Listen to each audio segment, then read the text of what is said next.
Good morning, and welcome to another edition of Hoover's History. In the news, I just want to go over a couple of things, objectives-wise. We're going to explain why Spain seceded Florida to the United States. We're going to describe how the Spanish territories in the Americas gained independence. We're going to explain why the Monroe Doctrine was issued, and then finally, we're going to discuss how Canada became self-governing. So let's go ahead and tackle this first one. Really, relationships with Spain really weren't that bad until they had a group of Native Americans. These are individuals, you might have heard of them as Seminoles. Actually, what they are, they're a lower creek who migrated to Florida from Georgia. This is the early 18th century. They became known as the Seminoles, which literally means separatists. The Floridian territory was normally under Spanish sway. The Spanish permitted the Seminoles to settle there in order to create a buffer zone between the sphere of influence and that of the British as well. So the Native Americans occupied a rich lands of the northern Florida and were hungry-eyed by the Americans, settlers there adjacent, basically in Georgia. Although Florida still belonged to Spain at the beginning of the 19th century, another cause of potential conflicts was basically the Seminoles' tendency to provide refuge for runaway slaves, African Americans.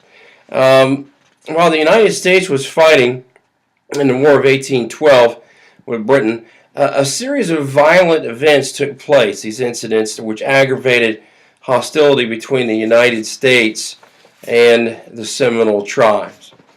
So the First Seminole War erupted over basically a strategy by the United States, their authority to recapture runaway slaves living among the Seminole bands, who basically stiffly resisted. So in 1818, Major General Andrew Jackson was dispatched with an army more than 3,000 soldiers to Florida to punish the Seminoles. After liquidating several native settlements, then executing two British traders, and they're not really traitors. One is and one is not, but there are British, which held for reportedly in encouraging Seminoles. Resolved, General Jackson captured the Spanish fort of Pensacola in May of 1818 and disposed of the government. However, he failed to snuff out Seminole opposition. Two more wars would actually be ensued, and that would be 1835 to 1842, and then again the final one in 1855 to 1858, which unfortunately resulted in the confiscation of all the Seminoles' land for the white settlements and exploration. So that is a quick overview of the Seminoles and the Spanish and the Americans. Now let's get into a little bit deeper about that, information about Florida. And we could see that Spain, first of all, had weak control over Florida and with the Seminoles. So that enabled some things to actually happen. Native Americans to raid with the cross the border into Georgia and raid American citizens. Also enslaved African Americans escaped to Florida and joining the Seminole Nation. Actually, they built a fort in Florida by the British. The British had built a fort, and the African Americans would go to that fort. Now, Florida is split into two parts. So like Pensacola, West Florida. Then the rest of it is going to be East Florida. And so what's going to be attacked first is that west part of Florida, and then they're going to jump across over to the east, and then they'll work their way down a little bit, and then that's going to be the end of it. So let's go ahead and take a look at who the players are. First of all, you got a guy, a president of the United States, which is James Monroe. He's a war hero. He's in the famous painting with George Washington crossing the Delaware. His personality, he's an honest man, very patient individual, and he's kind of a CEO that has a hands-off kind of mentality, so he lets his subordinates take care of business. And then we take a look at another individual who's going to take up arms for the United States, and that's going to be General Jackson. Jackson basically has a different outlook here. First of all, his character is he's very street smart. So because I think this goes back to his childhood, definitely survival mode, and being intelligent in situations like that. He does have an extremely fiery temper, and because of this childhood, he definitely hates the British. They killed his brother.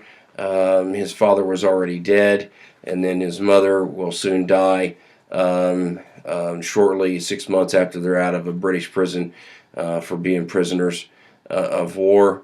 And then he carries a scar on his palm and his forehead where he's trying to block a British soldier's sword from cutting him down when he told Jackson to basically to shine his boots, and Jackson said no, he's a prisoner of war and should be treated as such.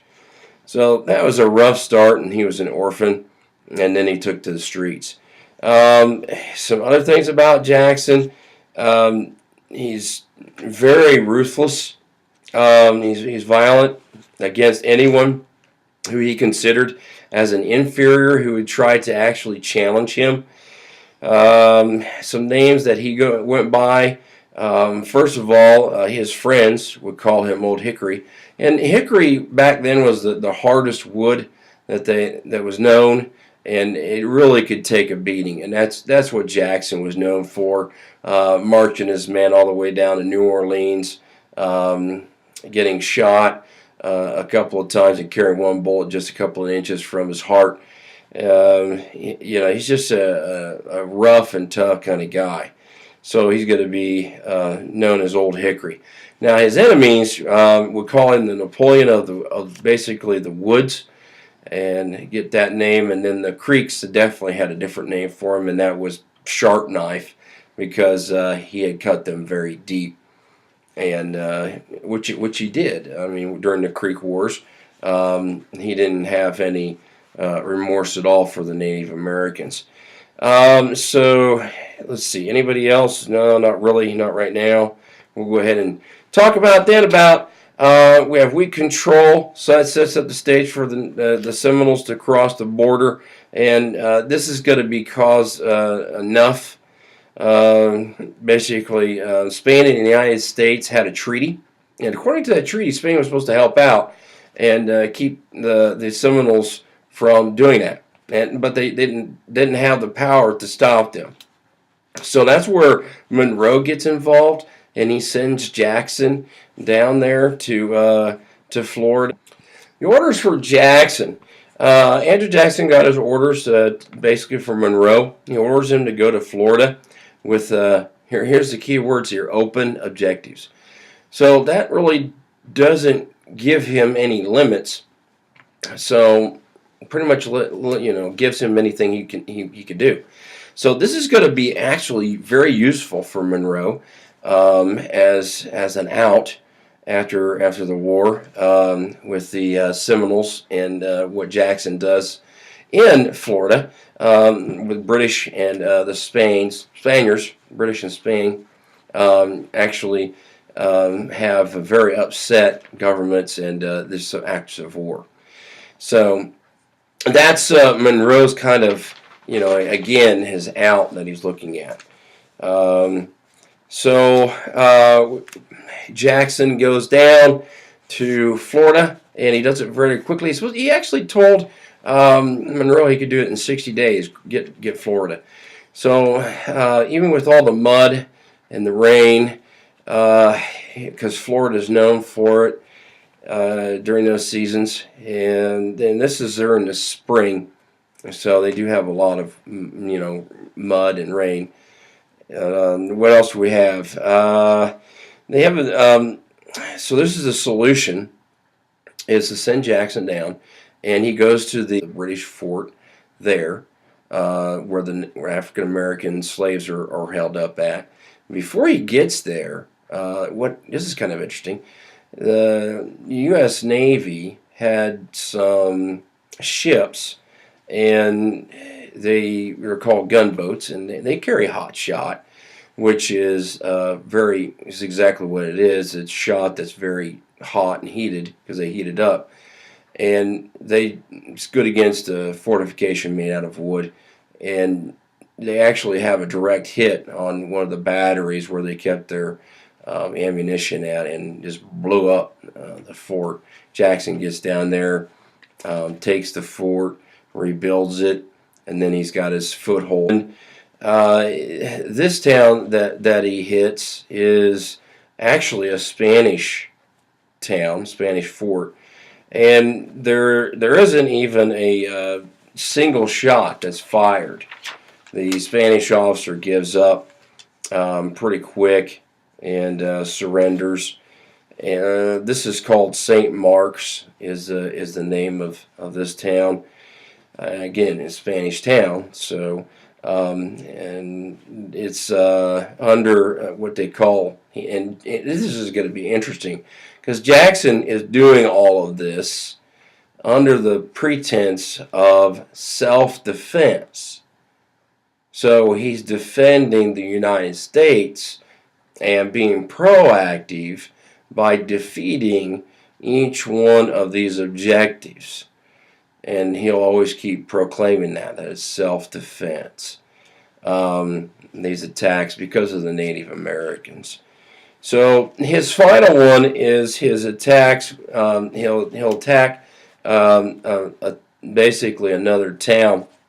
This town is called Chief Billy Bowlegs, and this town is going to be a Native American village. And the way the Native Americans fought is the braves and the warriors would leave the village or the town, and then meet their enemy and out on combat in wooded areas, and then have little skirmishes. And that was fine with Jackson. He was used to this kind of warfare from the Native Americans, and it was good for Jackson, because that would draw them out to him, and then he would have a couple of skirmishes with them. He would extend his flanks, and then just pushing them basically back, and then he would reach the town/city, and they wouldn't even be able to defend it. So then he goes ahead and burns and conquers the entire town or village, and then picks off the warriors a little bit at a time, and then is completely finished. And that's the way it worked for Georgia, and that's obviously the way it's going to work in the North Carolinas, and the Carolinas, North and South Carolina, Georgia, and then also in Florida. So that theme continues. So yeah, move and attack. So that's what he does there. He burns the town and village, and he's completely victorious, and he comes back, and it doesn't look too good. It doesn't look too good at all. There's a reason why, is because remember that overall, as you know, you can do what you want to do, open orders. So some people think that he went way too far, and because they were afraid of what else he was going to conquer next, and rightly so. They should be afraid. And that's that battle real quick, and those fights. So we're going to get into next. The Spanish are going to cede the the territory of Florida to the United States of America. All right, so we're going to get into that now, which is going to be the Adams-Onis Treaty. We're going to get into that. Okay, so the Adams-Onis Treaty, which is in 1819, the colonies of East Florida and West Florida remained loyal to the British during the war for the American independence, but the Treaty of Paris in 1783 returned basically back to Spanish control, and that's why they're under Spain. So then we went into this this deal here about what Jackson did. So the issue was not resolved until Monroe, the president, and John Quincy Adams, the Secretary of State. Although the U.S. Based Spanish relationships were strained over suspicions of American support for the independent struggles of the Spanish-American colonies. The situation became critical when Andrew Jackson seized, obviously, Spanish force at Pensacola and St. Mark's. That was in 1818. Authorized raids against the Seminoles and escaped slaves, whom were viewed as basically a threat to Georgia. That's what he said. And then Jackson also executed two British officers. And those are some interesting individuals. You want to take a look at those real fast. That is going to be Alexander Arbuthnot. Arbuthnot is his name. That's a kind of a hard last name to say. Alexander Arbuthnot. And he's technically like a Scot. He does not want... He trades with the Native Americans, but he trades for food for him. And he trades them weapons. But the weapons were not meant to hurt anybody. It was just for hunting. So that's what Arbuthnot was supposed to be doing. Later he'll be hanged and executed by Jackson with a trial. But the trial is pretty much a farce. He was going to die anyhow, because remember what Jackson said, right? Basically, he was ruthless and violent against people who considered an inferior. Okay, who tried to challenge him, and these guys are challenging him.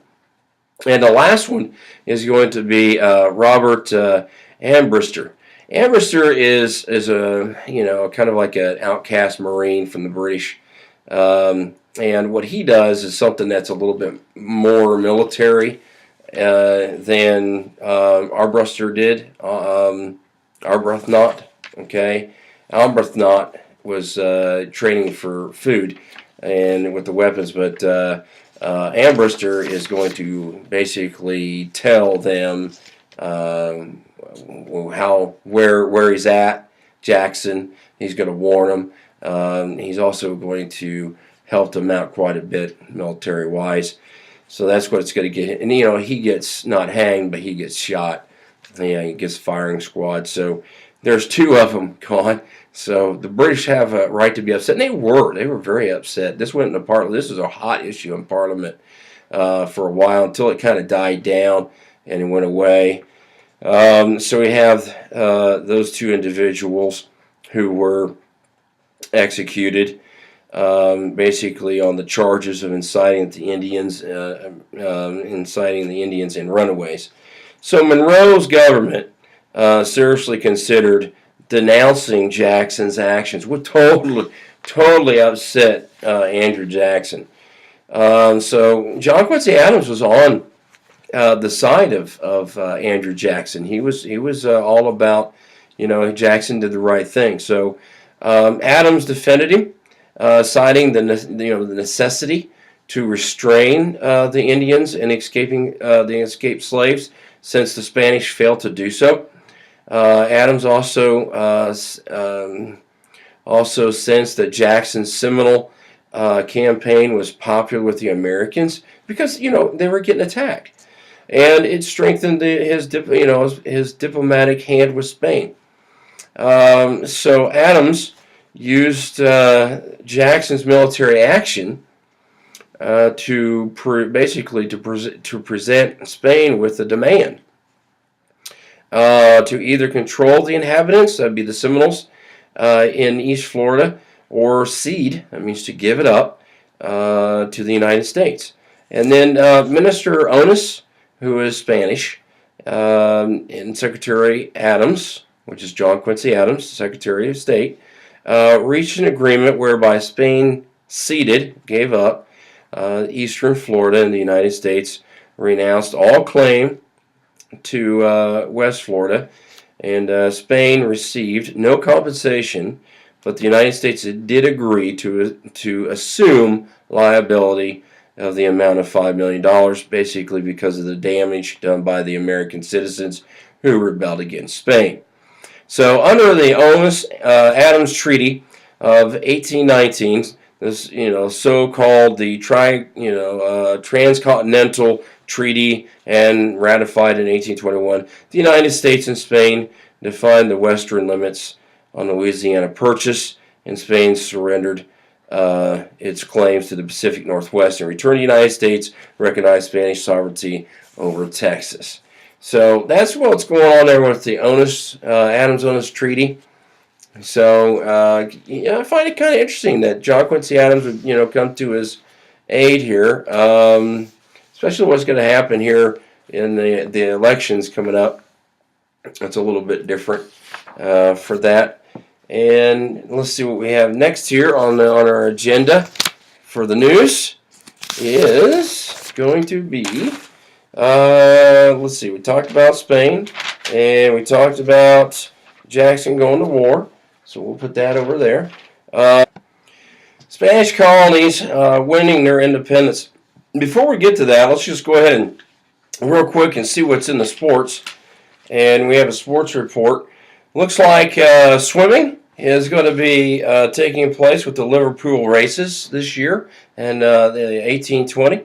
And also 23rd of May, that's going to be 1820 as well. We're going to have the 3-day match again with cricket, which is a very popular sport, as you know. And it's going to be at the Parker's piece, which is going to be in Cambridge, if anybody's interested in attending that and that little event.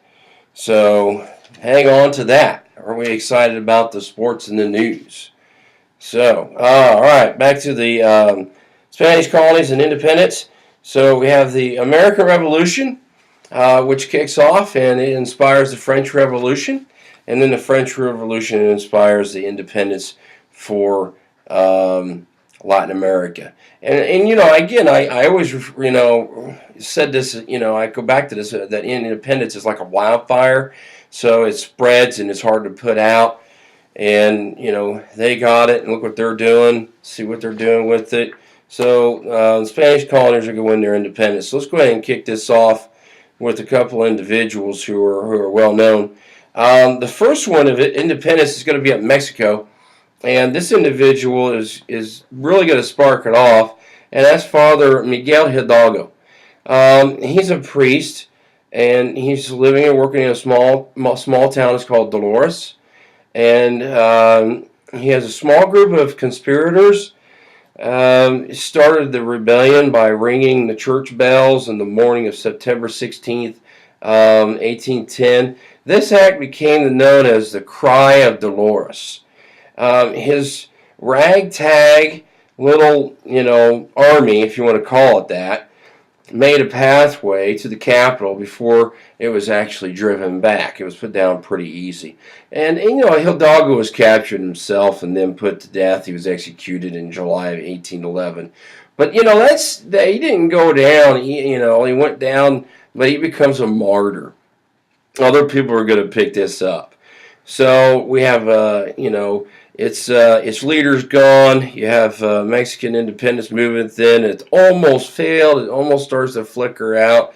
But then we get some other individuals. Another priest comes back up and picks up the flame here, the torch of freedom. And that's going to be Jose Maria Morales. He's another priest. He's a very talented marshal, a field marshal, which is good for military. Morelos basically won a series of very impressive victories against the Spanish forces before being captured and also executed in 1815, which is 4 years later.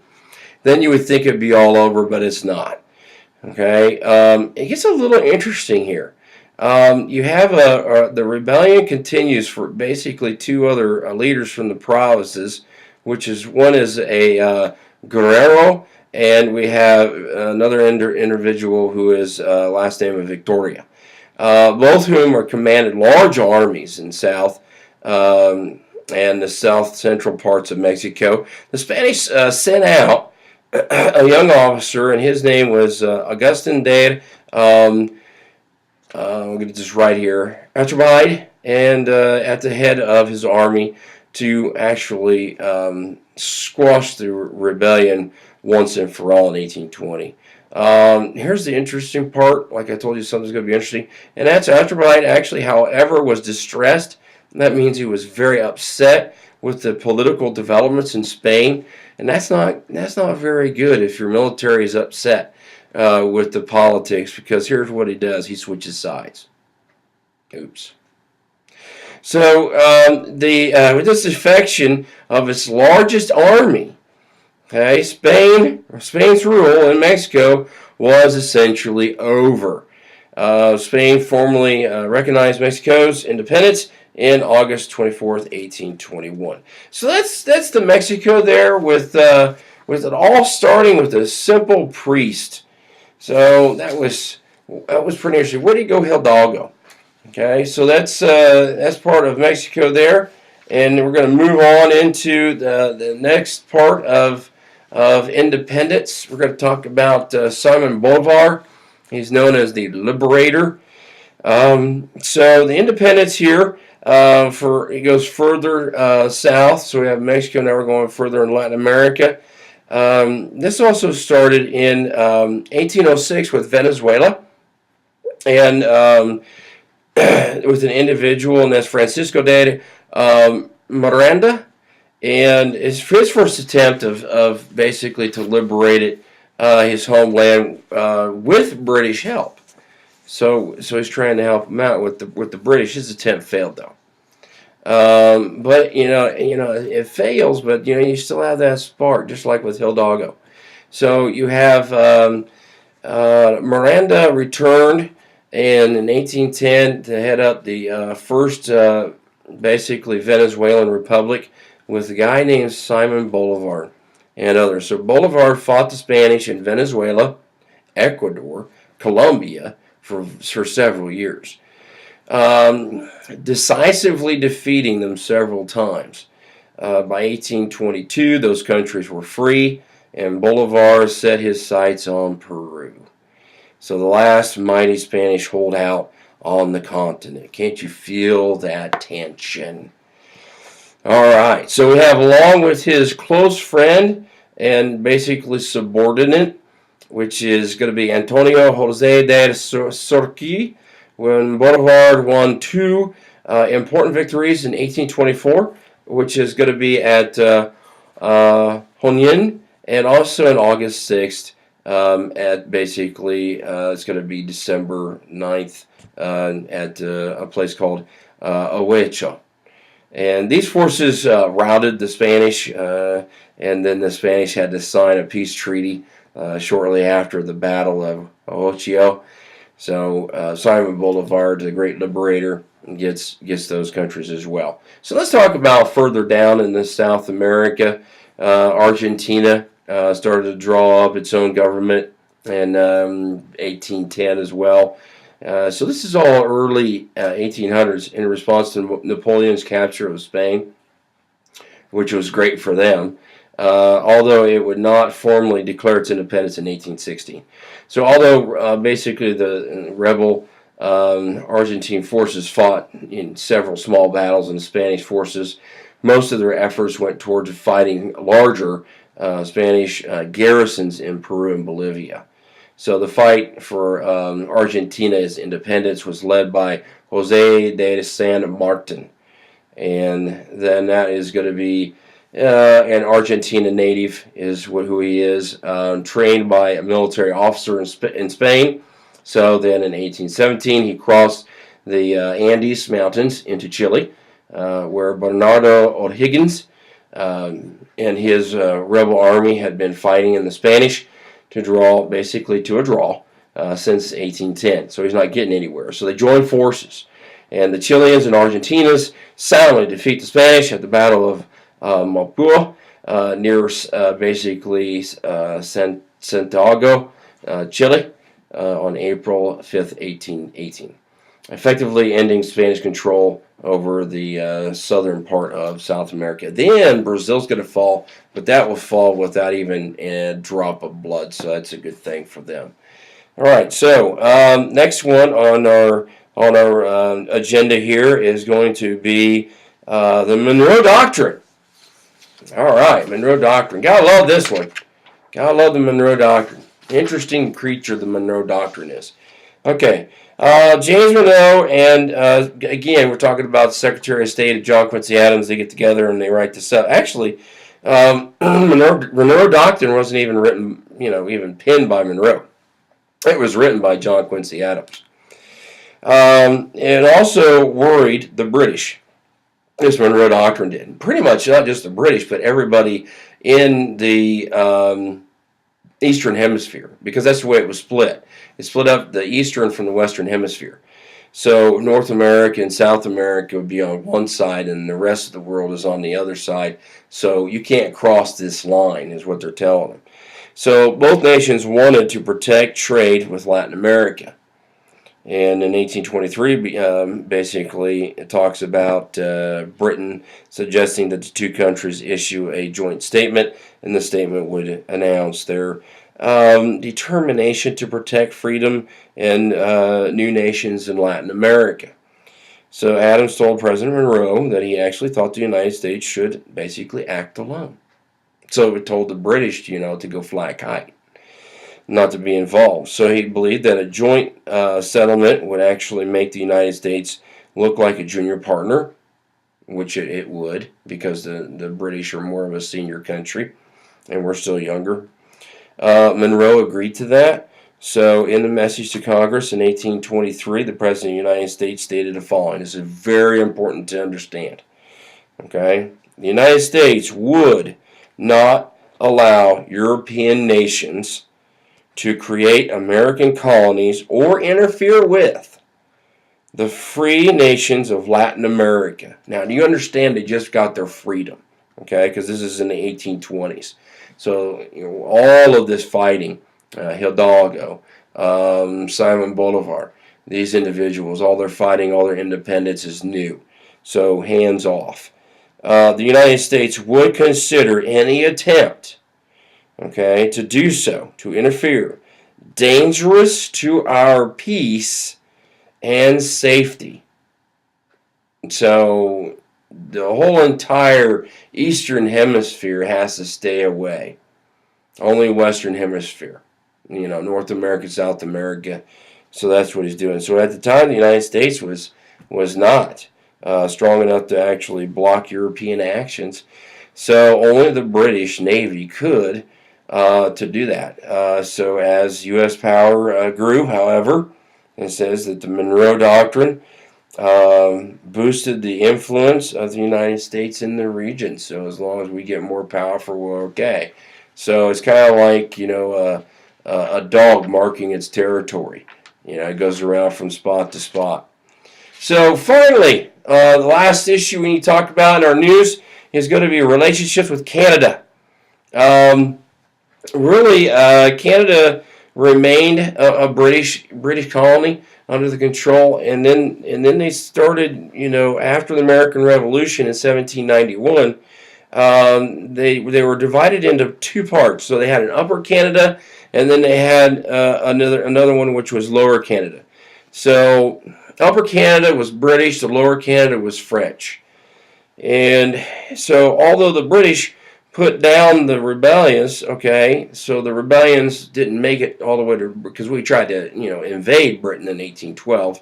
That didn't work out too good. That was an insult. Britain would actually have to give Canadians more power. So they get self-government, which is really cool because they're starting to get to make their own choices and decisions, like the United States did when we were just a very small colony. So they get self-government as well. So that's the right for people to rule themselves independently. Really, because Britain is still detached. Okay, that relationship is still 3,000 miles away.